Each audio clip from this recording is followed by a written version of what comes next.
Subscribe કરો એ high news India ચેનલને, પછી યુટ્યુબ એપ પર બેલ આઇકોનનું બટન દબાવો અને નિહાળો એ high news India channel. Audio Jungle. Banaskantha જિલ્લાના થરાદ નગરપાલિકા વિસ્તારમાં આજે એક દુર્ઘટના સામે આવી હતી. અનાજ ગોડાઉન સામે આવેલા ભલાભાઈ માનાભાઈ માજીરાણાના કાચા મકાનમાં અચાનક આગ લાગી ગઈ હતી. આગની જાણ થતાં થરાદ નગરપાલિકા ફાયર બ્રિગેડની ટીમ તુરંત ઘટના સ્થળે પહોંચી ગઈ હતી. ફાયર ટીમે ભારે જહેમત બાદ આગ પર કાબૂ મેળવ્યો હતો. આ ઘટનામાં કોઈ જાનહાનિ થઈ નથી. જોકે ઘરમાં રહેલી તમામ ઘરવખરી બળીને ખાખ થઈ ગઈ હતી. થરાદ ફાયર ઓફિસર વિરમજી રાઠોડે ટેલિફોનિક વાતચીતમાં જણાવ્યું હતું કે તેમને આગનો કોલ મળતા જ ટીમ ઘટના સ્થળે પહોંચી ગઈ હતી. આગ લાગવાનું કારણ હજુ અજ્ઞાત છે. ફાયર વિભાગે સમયસર કાર્યવાહી કરતા મોટી દુર્ઘટના થતી અટકાવી હતી. બનાસકાંઠા જિલ્લાના થરાદ તાલુકાના પિલોડા માર્કેટયાર્ડ નજીક એક મોટી દુર્ઘટના સામે આવી છે. રાજકોટથી હરિયાણા તરફ જતી આઈસર ટ્રકમાં અચાનક આગ લાગી હતી. વાયરિંગમાં શોર્ટ સર્કિટને કારણે આ આગ લાગી હોવાનું પ્રાથમિક તપાસમાં સામે આવ્યું છે. ઘટનાની જાણ થતાં જ ફાયર વિભાગની ટીમ તાત્કાલિક ઘટના સ્થળે પહોંચી ગઈ હતી. ફાયર ટીમે ભારે જહેમત બાદ આગ પર કાબૂ મેળવ્યો હતો. જોકે ત્યાં સુધીમાં ટ્રકમાં રહેલો તમામ માલ સામાન બળીને ખાખ થઈ ગયો હતો. થરાદ ફાયર ઓફિસર વિરમજી રાઠોડના જણાવ્યા અનુસાર ટ્રકમાં પતરા બનાવવાની મશીનરી અને થર્મોકોલના 8 રોલ ભરેલા હતા. આગના કારણે ટ્રક માલિકને મોટું આર્થિક નુકસાન થયું છે. આ દુર્ઘટનામાં કોઈ જાનહાનિ થઈ નથી. ઘટનાની જાણ થતાં જ આસપાસના વિસ્તારમાંથી મોટી સંખ્યામાં લોકો ઘટના સ્થળે એકત્રિત થયા હતા અને ઉનાળાની શરૂઆત થતાં થરાદ પંથકમાં આગની ઘટનાઓમાં નોંધપાત્ર વધારો નોંધાયો છે.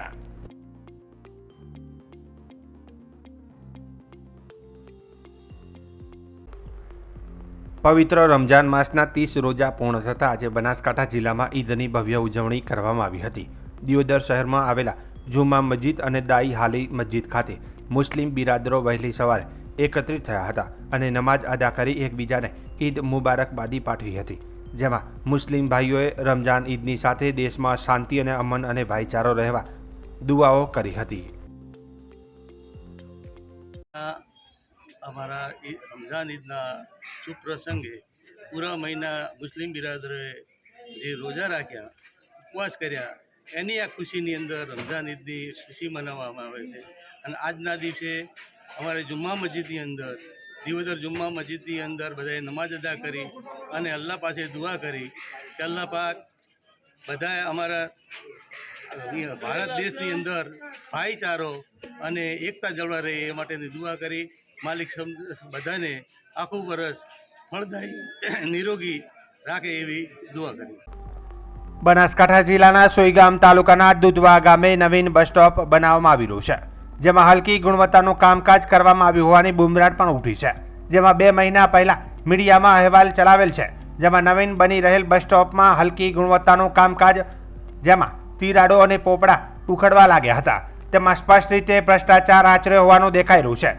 જોકે આ અહેવાલ બાદ કામગીરી રોકી દેવામાં આવી હતી, પરંતુ ફરી 2 મહિના બાદ ફરી બસ સ્ટોપના પ્લાસ્ટરની કામગીરી શરૂ કરવામાં આવી છે. પરંતુ મીડિયાના અહેવાલો ધોળીને પી જતા બાબુઓ કોણ, તે પ્રશ્ન પણ લોકોમાં ઉઠી રહ્યો છે. ત્યારે આ ભ્રષ્ટાચારનું હલકી ગુણવત્તાનું બનેલ બસ સ્ટોપ ક્યાં સુધી ટકશે અને પડશે તો કેટલી અને કેવી જાનહાનિ થાય છે અને એનો જવાબદાર કોણ બને છે, એ હવે આવનારા સમયમાં જોવા મળશે. તો બીજી બાજુ તંત્ર દ્વારા શું પગલાં લેવામાં આવે છે તે જોવું રહ્યું. સુરતના ગોડાદરા ખાતે 30 માર્ચે રાજસ્થાનના સ્થાપના દિવસ નિમિત્તે રાજસ્થાની સમાજની 12,000 બહેનોએ એક અનોખો વર્લ્ડ રેકોર્ડ બનાવ્યો છે. 12,000 બહેનો અને માતાઓએ એક સાથે રાજસ્થાનના પરંપરાગત ઘુમર નૃત્યની ભવ્ય રજૂઆત કરી હતી. આ સમયે સર્જેલા રેકોર્ડને લઈને ગિનીસ બુકના અધિકારીઓ પણ આ ઐતિહાસિક ક્ષણના સાક્ષી બન્યા હતા. મહત્વનું છે કે સુરતને મિની ભારત કહેવામાં આવે છે, જ્યાં અલગ અલગ જાતિ અને સમાજના લોકો રહે છે. તેમાં રાજસ્થાન સમાજના લોકો સૌથી મોટી સંખ્યામાં રહે છે.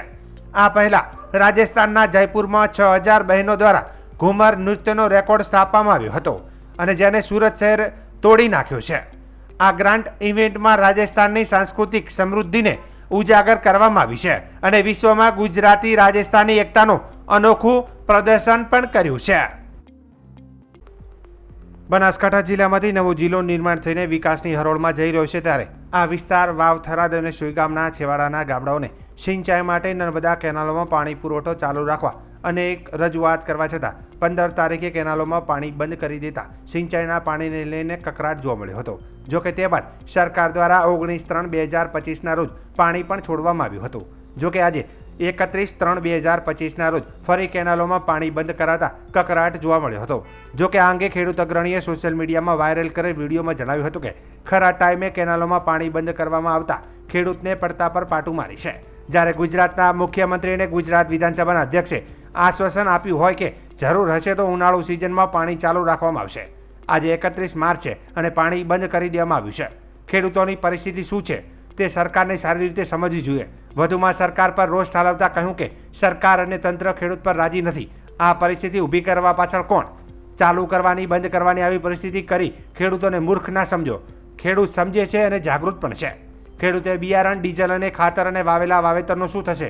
વધુમાં તાત્કાલિક પાણી છોડવાની માંગ કરી હતી. નહીતર જોયા જેવી થશે અને ખેડૂતો ગૌશાળા તેમજ પાંજરાપોળોના સંગઠનોને સાથે રાખી ઉગ્ર આંદોલન કરવાની ચીમકી ઉચ્ચારી હતી.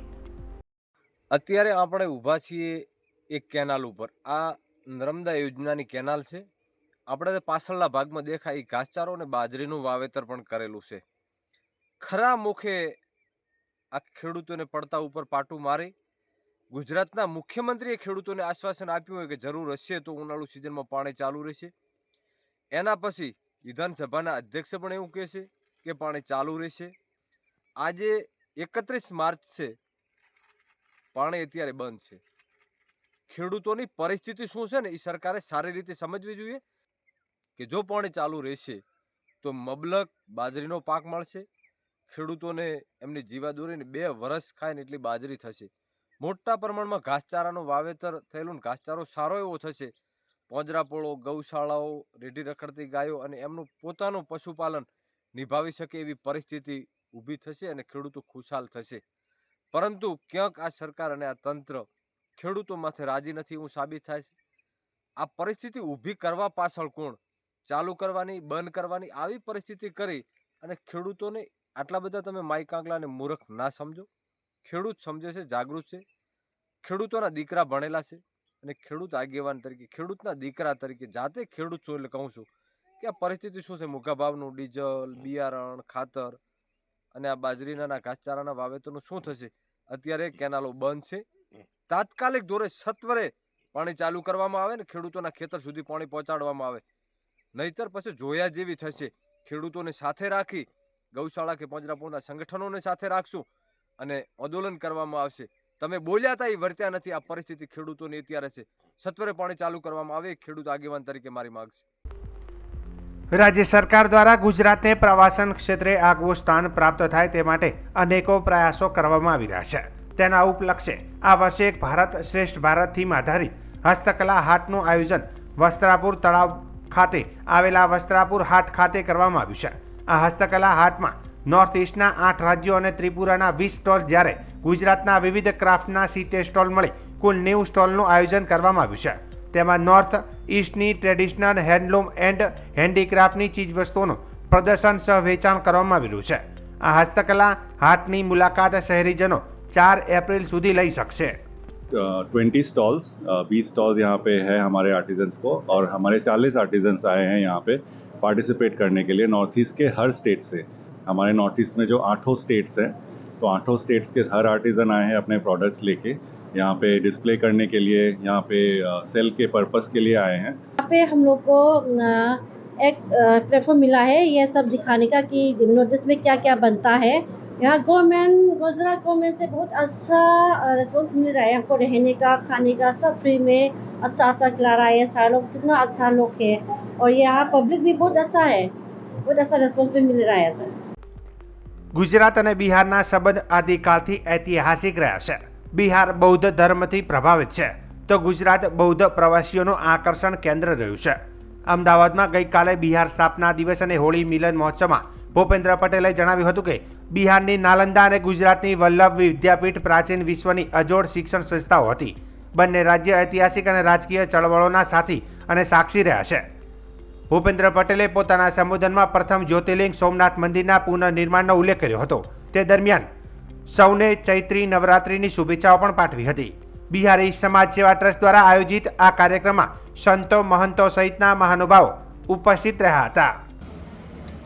कि बिहार एक नई उड़ान पे है और 22 मार्च बिहार दिवस होता है। 1912 में अलग राज्य बिहार का गठन हुआ था, तब से 113 साल हो गया और नरेंद्र मोदी जी प्रधानमंत्री के रूप में उन्होंने बिहार दिवस का पखवाड़ा मनाने का निर्णय किया, जो देश के हर राज्य में मनाया गया। मैं महाराष्ट्र भी गया, मैं हिमाचल प्रदेश भी गया और आज मैं ये जो हमारा बिहार मंच है उसके साथ गुजरात के यशस्वी मुख्यमंत्री जी स्वयं यहाँ उपस्थित हुए।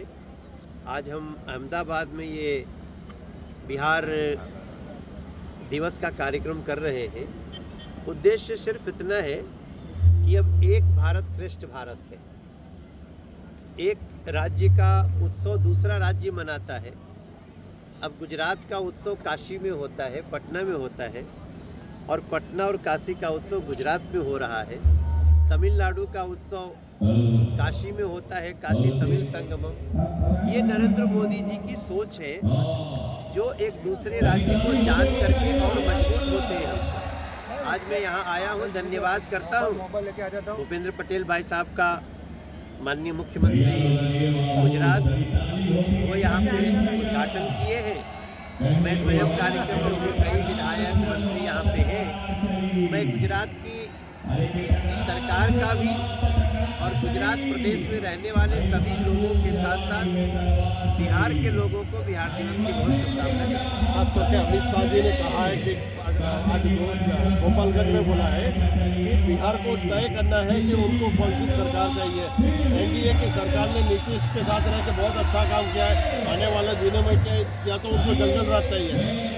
वो एक लाइन है ना कि हम लाए हैं तूफान से कश्ती निकाल के, मेरे बिहार को रखना मेरे बिहार वालों संभाल के।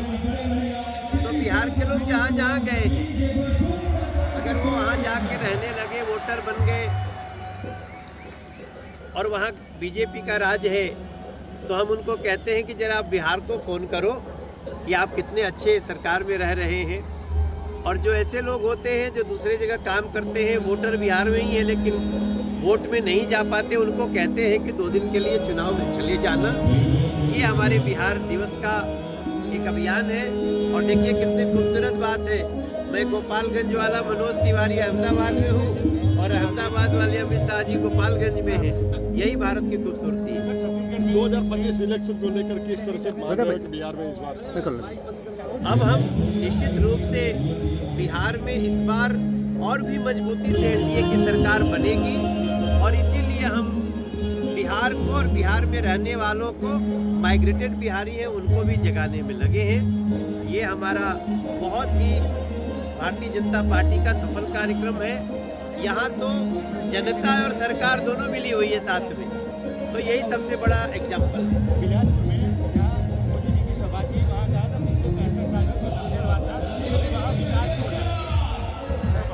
ये कितना बड़ा एग्जाम्पल है कि जिस छत्तीसगढ़ में सिर्फ कहा जाता था कि बस नक्सलवाद है, न वहाँ कोई जाता था और न वहाँ के लोगों को कोई सुनता था, अब प्रधानमंत्री जी की सभाएं हो रही हैं और यही डेवलपमेंट का सबसे बड़ा एजेंडा है कि हम भारत के प्रत्येक राज्य, प्रत्येक जिले को, प्रत्येक ब्लॉक तक नरेंद्र मोदी जी की सरकार की और प्रदेश सरकार की सारी बातें पहुंचे, हम इसके लिए कृत संकल्प हैं। मनोज जी, गुजरात की धरती पे बिहार का सांस्कृतिक यहाँ पे देखने को मिल रहा है, क्या कहना चाहेंगे? यही खूबसूरती है गुजरात की।